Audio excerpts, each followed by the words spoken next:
Are you worried about signing a contract with a realtor and you want to know what the pros and cons are if you do this? Buying a home is a big deal, so shouldn't you have someone in your corner who's going to be looking out for you? An exclusive right to buy listing contract legally binds your agent to be 100% committed to you and finding you the right home and negotiating the best deal. The problem is some people don't feel like their agent has their best interest at heart. So what are the downsides to signing this contract? What does it mean for you? And what are some of the pros to signing? Today, I'm going to share with you everything that you need to know. And as a real estate agent in Colorado, I've seen the best and the worst of both sides. And I want you to avoid some of these common pitfalls and keep you informed about all of this. So first, what is this contract? Well, it's commonly referred to as a buyer agreement or buyer agency.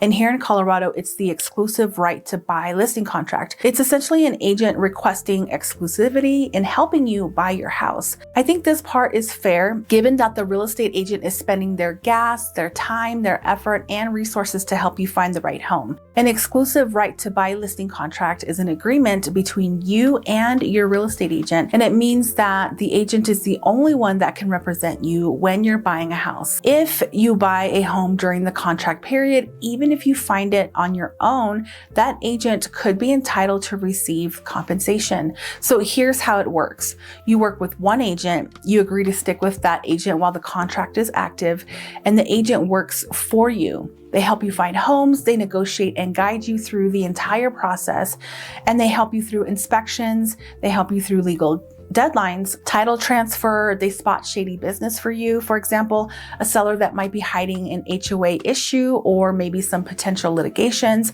Maybe the agent is aware that a certain HOA due is going to be increasing, but it's not disclosed by the seller. That agent is actually legally bound to make sure that you are aware with that signed contract. Good agents are in your corner like a coach. So if you don't sign this agreement, think of them more as a referee instead of a coach. They don't owe you any loyalty, any disclosure, any care or diligence or confidentiality. Did you hear that last part? They don't owe you any confidentiality. They can share your information, your motivations of why you want to buy this house with the seller if they want to, with no legal recourse. The contract lasts for a set time and it's usually just a few months. Compensation is often covered by the seller. Most of the time, the seller pays the agent's fee. If not, the contract will explain if you're responsible, or you could just move on to the next house. I have had instances where a seller, for example, was for sale by owner. They did not want to pay a buyer agent fee. The buyer ended up finding another similar house that they loved just as much, but it was better for their budget. So buyers can also end up paying the compensation if it's a house that you absolutely have to have. You can negotiate these things. You can also end the contract. Some contracts let you cancel if you're unhappy. If you have an agent that is not working in your best interest, or maybe they're never available to show you homes, or maybe you discover something ethically wrong, then you can request to cancel. So here are just a few pros. You get dedicated representation. Your agent, like I said, legally obligated to put your best interests first. The fiduciary part of it, they treat your money like their money, negotiating the best price, pointing out all the potential issues and guiding you through the process, right? So they get access to listings. There's access to information that agents share with each other, but may not be available online on Zillow or Realtor or Redfin. Agents can also give you access to off-market homes, homes that are coming soon. You get also expert guidance and professional advice on the real estate market conditions, pricing strategies, and the legal side of home buying. Now, I do want to say that real estate agents are not lawyers, so they cannot legally advise you on law, like contract law. They also have negotiation power. An experienced agent will negotiate on your behalf to get you the best terms or better terms, including price reductions, repairs, or closing costs. And honestly, we have good working relationships with other agents. And so we know how to get the best deal for our clients without upsetting people. I think a lot of emotions get involved, and we're kind of the buffer in between.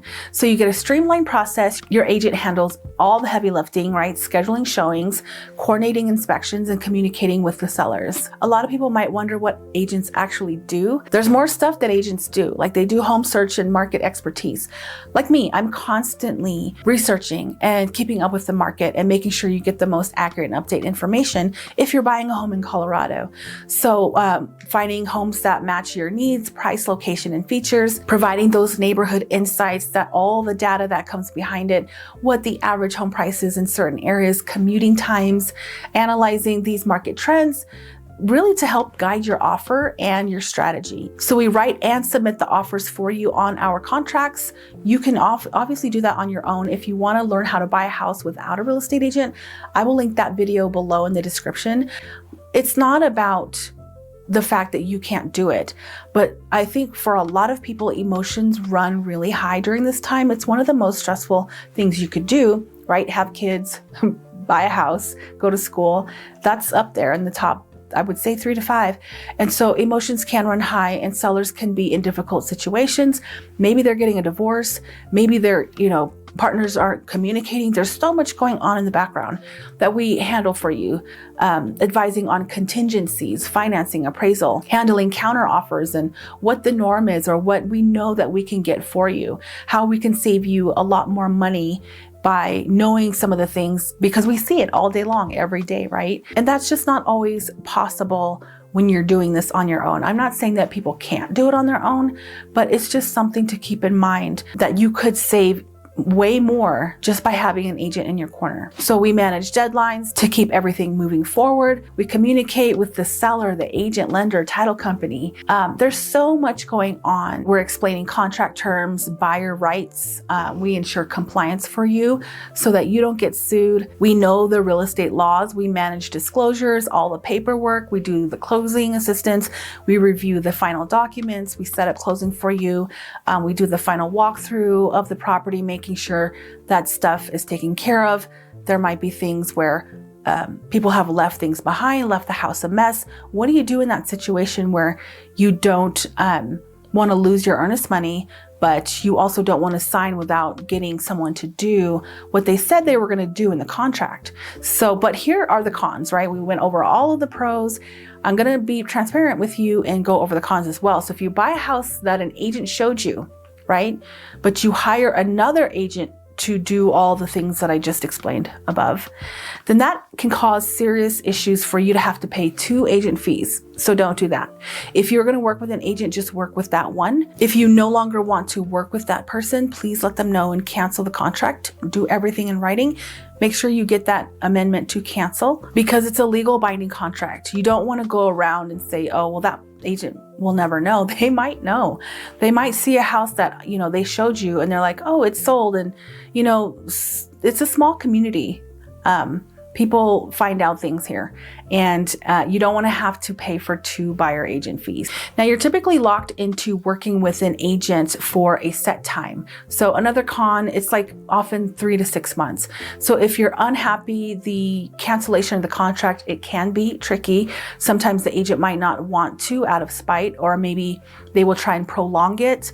But if that's the case, then you can probably speak to a manager or get someone else involved to help you cancel, maybe a lawyer. Lawyer fees can run about $300 an hour, but that's better than having to pay tens of thousands if you are in default on your contract. The other con is that there's limited flexibility. So if you find a house that you like a for sale by owner house, you still might have to pay your agent's commission. So you can't use an agent, find a for sale by owner, decide to do it on the side, or have your cousin just do the paperwork.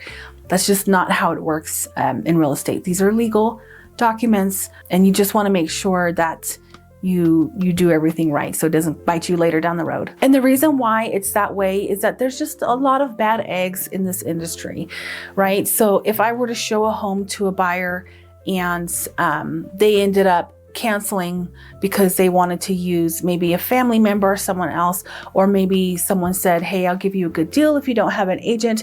And then in the back of your mind, you're like, I want the good deal. Tell your agent, just tell them and say, hey, this person offered me this, can you match it? Or, because at the end of the day, we understand that it's what's best for you and your family. So these are things that you just have to talk through with your agent. Like I said, there's just a lot of bad eggs in this industry, and people are working hard to find you the home of your dreams. And so they do want to get that fair compensation for that.